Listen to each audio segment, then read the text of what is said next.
Crystal, welcome to Happy Place. It's so lovely to have you here. Thanks for having me. And also, welcome home, because I hadn't realised until reading your book that both your parents were British and you spent quite a lot of your childhood here as well. Yeah. I spent the first 8 years of my childhood here.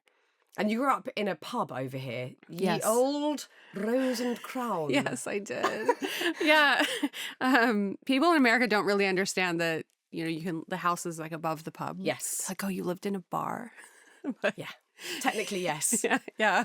What does it feel like to go into pubs when you're in the UK now? Do you get that sort of hit of nostalgia and smelling the smells and hearing the sounds? Yeah, I love it. I love all that stuff. So does it feel bittersweet? Because obviously your British dad was a musician here and in the States, and he died, which seemed to have a huge impact on you growing up. Does it feel bittersweet coming back here? Yeah, it's nice. Even the flight attendant on the plane, he had a British accent, and he was kind of older. I'm like, oh, this feels like home. Yeah. So it's very nice. It's nice to be back. Do you have relatives here that you'll visit when you're over?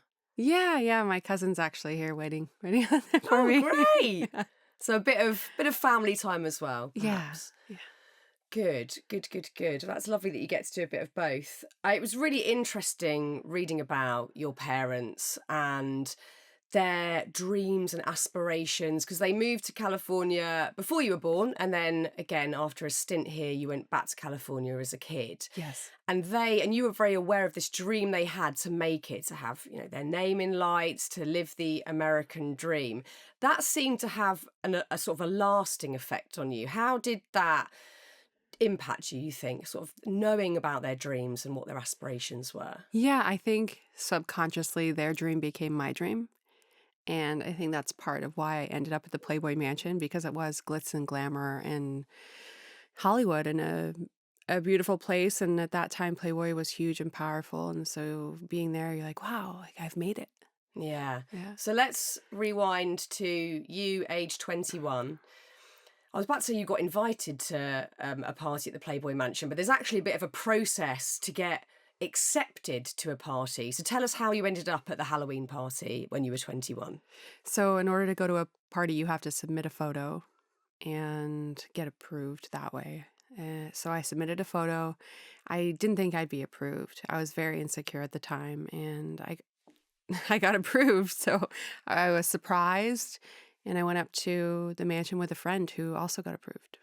So you're at this party and you're eyes wide, just looking at the whole situation. It's as bold and bright and brilliant as you'd imagined.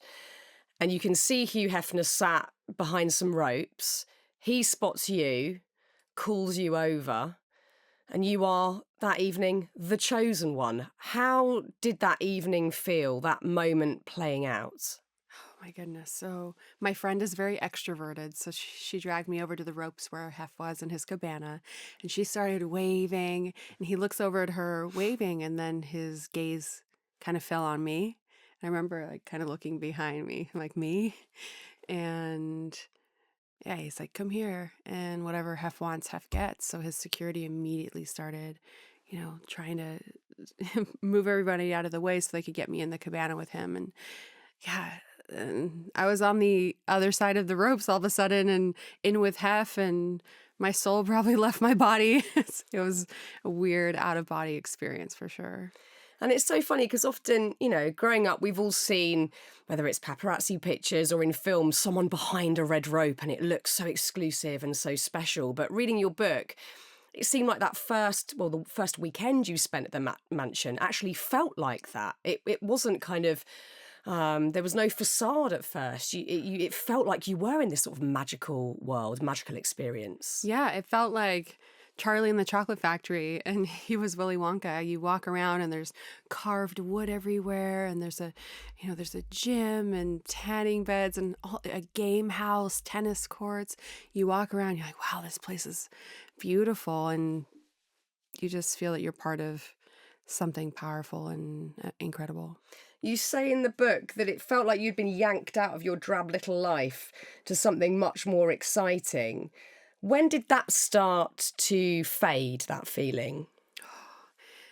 When I first moved in, I was told there was like a restaurant style kitchen. There were chefs, like 3 or 4 chefs at a time, and I could order whatever I wanted.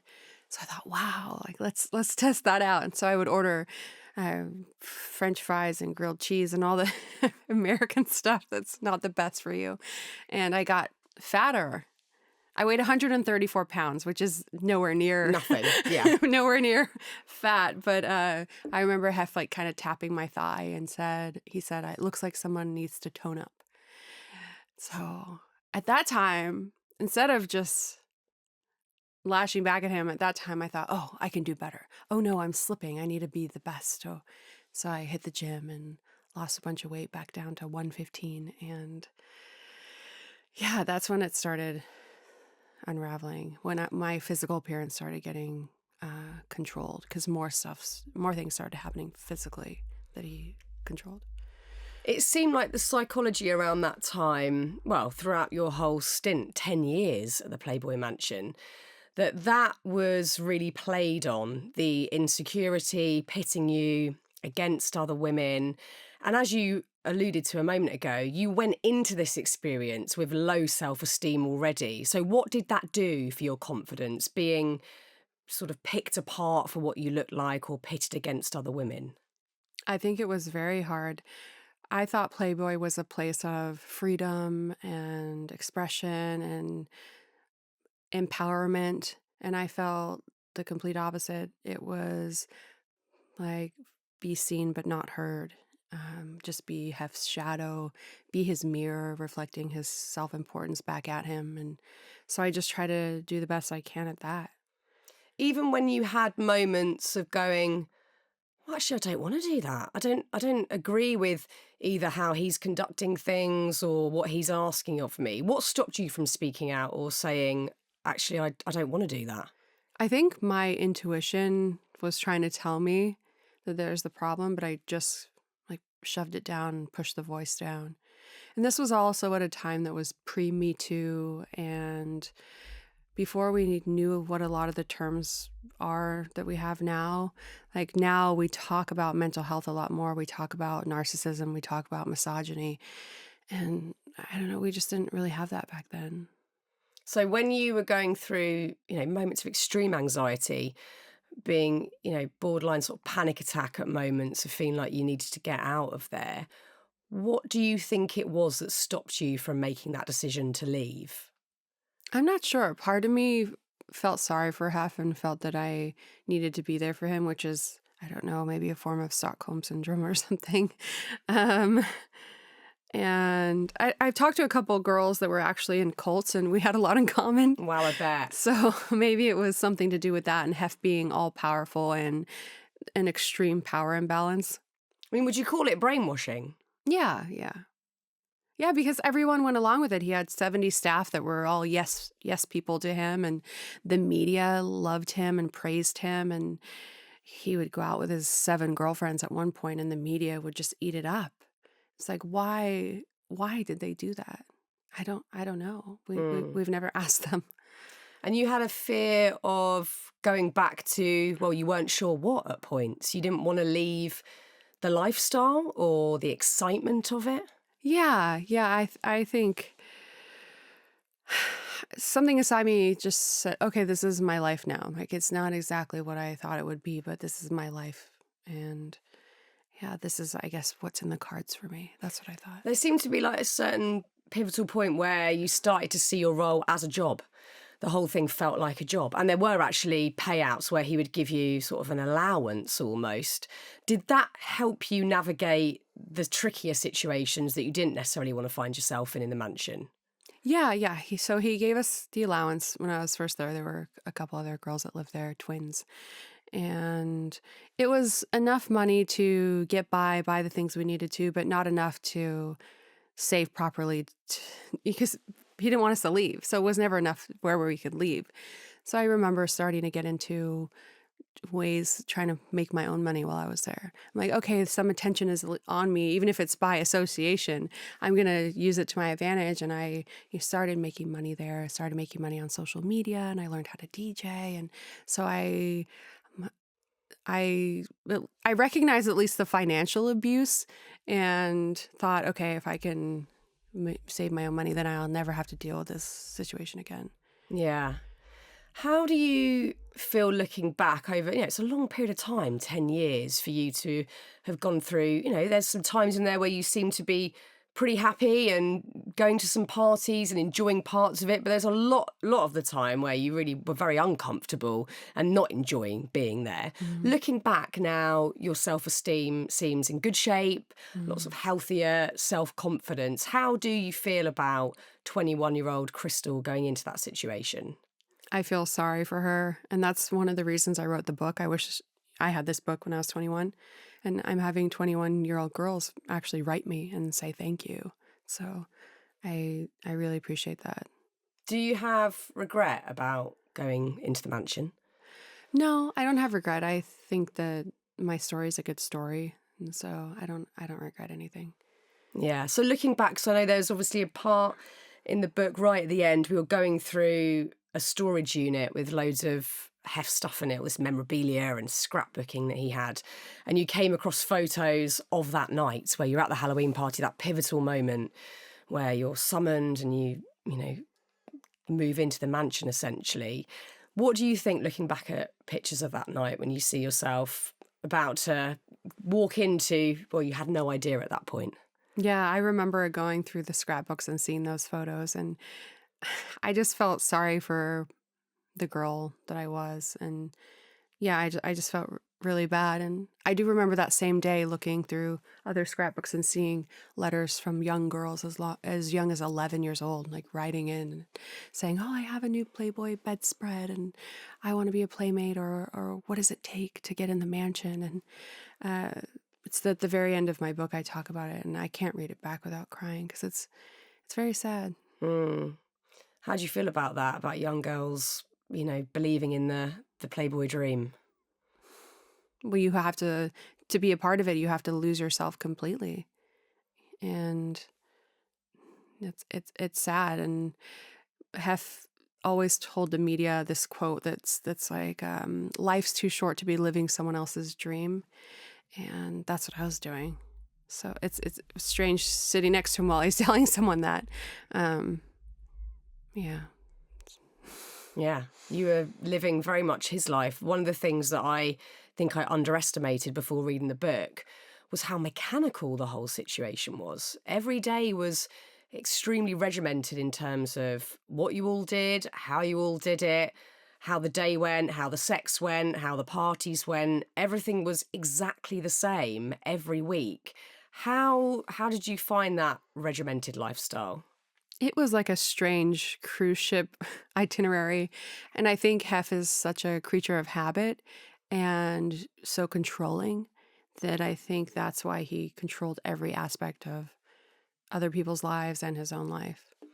I mean, you learned pretty quick that he didn't necessarily have any interest in any of you in terms of your backstory, what you liked, what you wanted to do. It was very much all about him and talking about his legacy.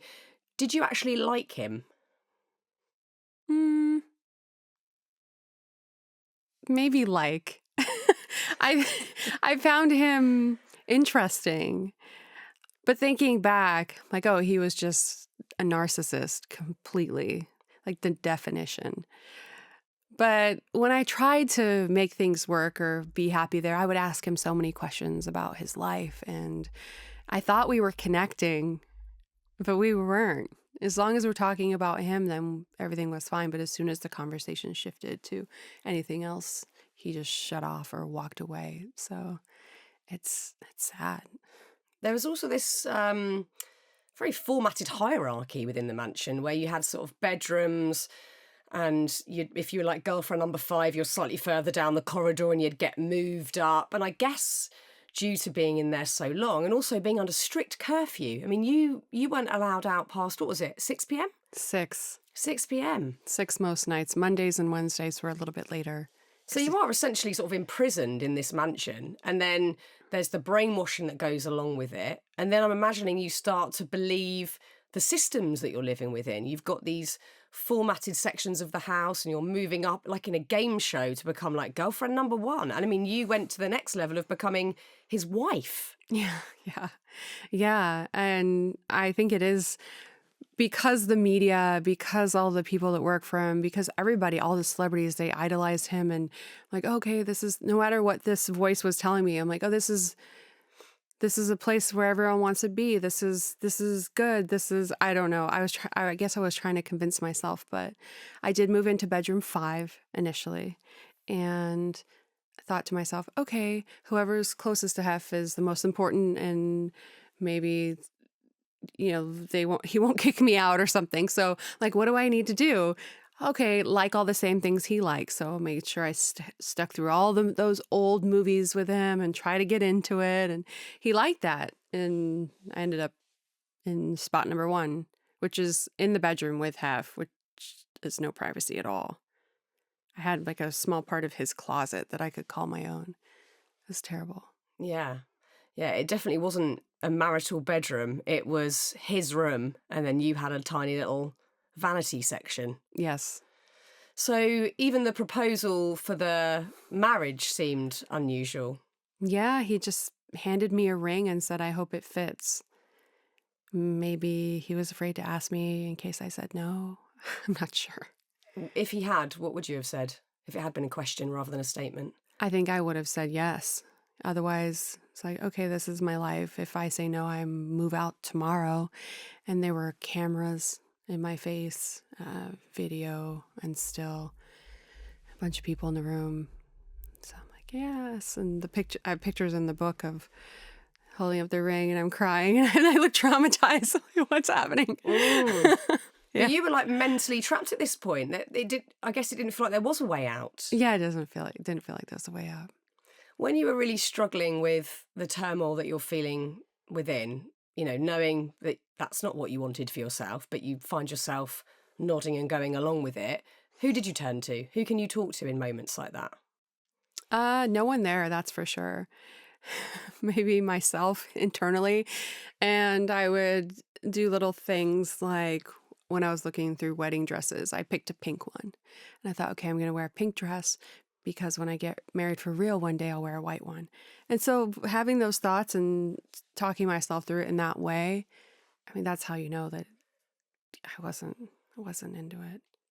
So before you even ended up walking into the mansion for the first time, you go really into your backstory, which I thought was really important because, I mean, there are millions of women out there, I count myself in this, who have been in places of having extreme lack of self-worth or just losing your confidence for whatever reason. And there usually is a reason. I don't think we show up on the planet with a lack of confidence. You have to go through a certain amount of experience to lose it. And you went through several things. Perhaps would you say the start of that was your dad dying? Yeah, after my dad passed away, I didn't feel like a real family anymore, just like the leftover scraps of one. I talk about that in the book. And then we also had no money. After my dad passed away, we lived in one bedroom in another family's home. And when you don't have any money and other people do, you just like, oh, they're better than me. And so you start feeling small. And my mom remarried to an awful man, but she needed to get married to get her green card. And so she kind of liked him, I think, but he had a daughter and he treated his daughter a lot better than he treated me. And so you learn to be small and just people please, and then maybe you'll be accepted or be able to belong. And that's hard. And I think that was part of the allure of the mansion. I'm like, wow, maybe this is a place where I could finally belong. And sometimes just feeling that you belong somewhere is more powerful than love. Yeah, you definitely say in the book, you were desperately seeking that level of acceptance. Do you think you ever felt accepted in the mansion? No. Toward the end, Hef, because he needed me more and he was a lot older, I'd like to think he learned some type of lesson. I eventually stopped bleaching my hair and had my implants removed, and he respected me then. It seemed a little bit more. So maybe he learned some lesson before he passed, but I don't know. So going back, after your dad died, you then met Greg, who was your boyfriend as a teenager, who seemed to be like a beautiful ray of sunshine in your life at that point. What did it feel like meeting him, and why was that relationship so important? Oh my gosh, meeting him was like a breath of fresh air. He smiled and you could see every one of his teeth because his smile was so big and he was very happy and it was great. He'd always be like, let's go. And it'd be a fun adventure. And yeah, I just loved being around him. There was nothing negative or hurtful. I just cared about people. And that was all through high school. He was my best friend. Then you got pregnant Hmm. and had an abortion at this point, and that again seemed to be, obviously it's a very traumatic thing to go through, but a real unraveling for you at that point in your life where you really questioned a hell of a lot of what was going on around you, and questioning your own thoughts even at that point. Yeah. I remember thinking I'm a terrible person and his parents weren't the most fond of the relationship. And I'm like, oh, no wonder. I'm terrible. I make terrible decisions. And I think it just kept getting reinforced in me that, I have no value and I mess everything up, I guess. And then the most awful thing happened. Greg died in Afghanistan. And you say in the book that felt like some sort of karmic punishment also. What was going through your head at that time for you to think that? We had broken up and I was dating like bad people and I don't know. I guess I feel, and I lost my dad. And then when Greg passed away, I'm just like, I don't know. Life is not good to me. And there must have been something I've done because this isn't fair. Mm. I think it happens so often that we feel like it's punishment. We turn on ourselves and we assume we must have done something awful to experience any form of bad luck or tragedy or whatever's going on. Do you still think like that today, or can you look back on life and see the string of events can be, bad luck or pot luck or whatever it might be, fate? Yeah. I think I used to be very hard on myself. I've gotten better. Because as I wrote the book, I'm like, I can't believe I I let that happen. I can't believe. And my friends have told me, like, give yourself grace. Like, so I'm working on that. Yeah, it's a tough one. How did you start to build your self-esteem back up? Because I assume that it wasn't post-mansion life. Maybe whilst you were still living in the mansion, you realised that you needed to build up your own confidence and get to a better place. When do you think that started to kick in? It started kicking in when I started making money of my own, when I went on social media and started making money from social media. Instagram came out in 2014 and it got huge, and the DJ gigs, I started getting into like cryptocurrencies and different things like that. And I started making money. I had a swimwear line, loungewear line. I'm like, okay, I'm just going to do what I can. And I started making money, enough money to buy a house in LA. I opened up a corporation where I couldn't be traced back to my name. I didn't tell Hef, I didn't tell anybody. And I bought my first house. And that felt powerful because it's like, okay, if this all falls apart, I have somewhere to live. I don't have to worry about that. And yeah, like I mentioned earlier, financial abuse is horrible. And I know a few women that are stuck in relationships because they can't leave. They have children and they control them. The other person controls all the money, and it's hard. And I'm just like, save, do what you can.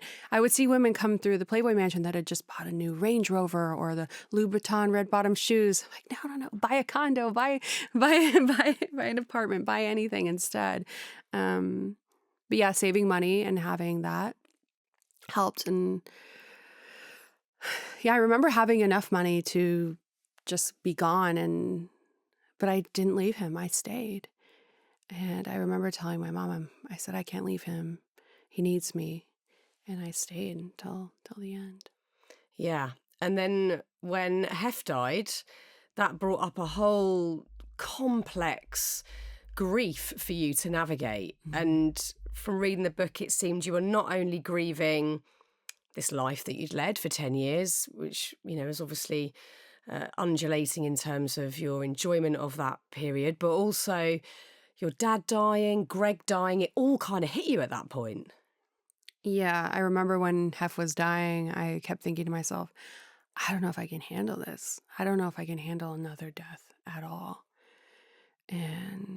But you have no choice. It's happening. And I remember right when Hef passed, I said, I didn't even know what day it was at that point. I'm like, I don't want to know what day it is or what time or anything. And I couldn't leave the house for maybe like 6 weeks. I slept in another bedroom. I couldn't be in the main bedroom. And yeah, just reflecting. I don't know. Part of me felt guilty. I don't know why. And I couldn't leave the house for a long time. Yeah. Well, I guess there perhaps was a period of suspension of you not looking at the grief of Greg dying, and then all of a sudden you've got to face all of it in one go. It's overwhelming. Yeah. Death is hard. It's very hard. When you were going through feelings of low self-esteem, a lack of confidence, as I said, many of us have been there, and that can often be teamed with self-loathing or just plain not liking yourself very much. Yeah. Would you say that's true of how you felt? Yeah, that's definitely how I felt. And I wasn't sure how to turn that around. How did you? Well, I remember trying to date shortly after the mansion, and I spoke to a matchmaker, and they said, oh, well, we're going to fill out your profile. Like, what do you like? So we can put it in the profile. And I froze. I'm like, what do I like? I don't even know. It sounds weird, but I didn't even know what I like. I spent all my life liking what somebody else liked, or pretty much all my life. Yeah. And so I had to just take a pause. And from there, I'm like, what do I like? I had been traveling. I'm like, I love travel. Yeah, I've been in nature. I love nature. I love my dog. So as I discovered what I liked, I started finding myself. And just those small steps, like really, really lead to the bigger things. And I thought, oh, I love Disneyland. It's fun to go there. I love Mickey Mouse. I'm like, oh, okay, I'm going to get myself a sweatshirt that has Mickey Mouse on it. It's so simple and silly, but you're like, okay, like, what do I like and how do I show it to the world? And I started becoming myself, and I started becoming more confident, and having saved money helped me. And yeah, it's been a journey. It's been a 7-year journey now. Would you say initially it felt difficult to believe that you deserved to do what you wanted to do and have choice and autonomy over your own likes and how you wanted life to go? Yeah, absolutely. There's always been a part of me that feels like, oh, I can't enjoy it too much or else something bad's going to happen. I don't know where that comes from. I know other people have it, but I've just tried to enjoy things more, practice gratitude instead of, oh, I had a terrible day. Like, was it a bad day or just a bad few minutes?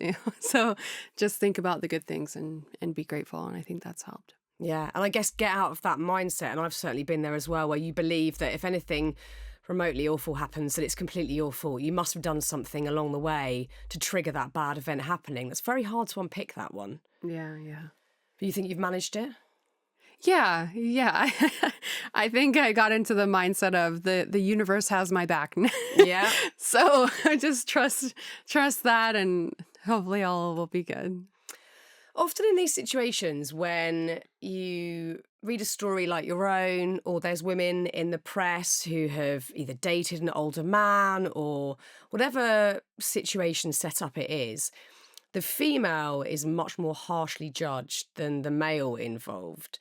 Some would use the word victim for the person in your situation is judged much more harshly than the person who's got the power, the control, the finances, etc. How have you found that? I think that's very, very true. And I don't know why that is. It's like, are people afraid of them? I don't know. People idolized Heft and treated him just incredibly well, and they shouldn't have. But I think people are learning now, and hopefully things are changing. But he was definitely idolized and propped up for all the wrong reasons. Because he had money and power. Yeah. And how have you dealt with the judgment and any critique that you've had thrown your way? You know, obviously social media is a minefield and horrendous for most people in terms of if there's backlash or if there's negativity. It can be a lovely place of connection as well, but it can obviously dish up just unsolicited thoughts, opinions. How do you swim through that? When I put the book out, I had no idea how it would be received. I hoped it would be received well. And because not only did I want to talk about the mansion and tell the truth, I wanted to dive into the psychology behind everything. And I was hoping it would be received well. And it was. It was received very well. And I got so many positive messages. And I do remember one of my friends sending me some random things from like a Reddit thing or a Girls Next Door group or something. It was a few negative things.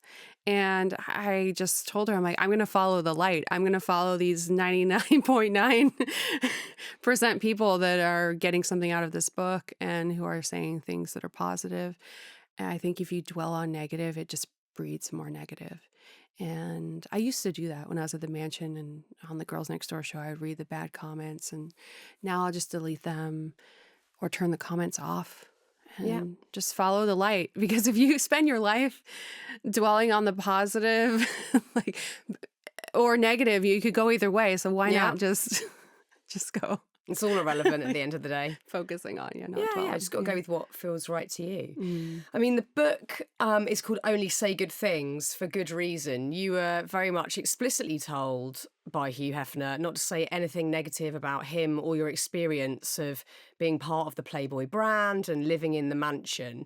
When did you start feeling like you might contradict that?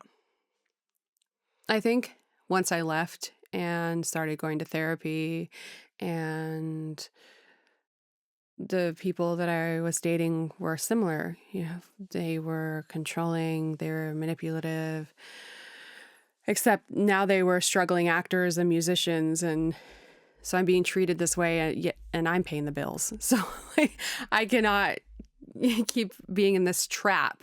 And so I'm like, oh, that something there has really affected me, and I need to talk about it. And as we go through, people talking about mental health more, and I learned a lot more about narcissism, and I'm like, wow, I really need to talk about this. And Hef controlled the narrative for so long, like 70 years, and he meticulously put 3,000 scrapbooks together of his life that he thought people would want to look at for generations and generations. And it's like, okay, I need to tell the other side of it, because it wasn't what Hef said at all. And just be honest to the world and people that were following us. I think it's important. I think the truth is important. And one of the first things the publisher said back to me was, I think this is very historical. And that was one of the highest compliments. Well, I really enjoyed reading it. At times I was like jaw on the floor reading it, but it was, I couldn't put it down. I could not put this book down. So congratulations on having your book out there in the world, and thank you for talking to me today. Thank you for having me. I appreciate it.